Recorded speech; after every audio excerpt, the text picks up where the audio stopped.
ҳанӯз як моҳи дигар ба фарорасии соли нави мелодӣ боқӣ монда, аммо арчаи соли навӣ дар маркази шаҳри Душанбе назди пайкараи Исмоили Сомонӣ гузошта шуд. Солҳои пеш ҳукумати шаҳр 2 ҳафта қабл аз фарорасии соли нав арчаро мегузошт, аммо имсол мисли кишварҳои аврупоӣ ороиши арчаи соли навиро аз 1 декабр шурӯъ карданд.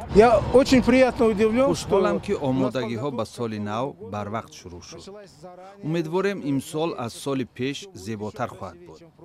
ҳамчунон умедворам ки арчаи мо дар Осиёи марказӣ баландтарин хоҳад буд ва бо хушиву хурсандӣ Настроение бодрое, радостное, ждем приближения праздника. ҳар кас мегӯяд ки вобаста аз дини масалан мегӯянд ки аз дини христианӣ аст, аммо аслан дуруст нест. барои ки на ин ки аз дини христианӣ аст, балки ин одатҳои хеле ва хеле қадимаи тамоми ҷаҳониён мебошад. ин рӯзе мо таваллуд шудем, ҳамин соли нав ҷашнгириш ҳаст. бояд шавад.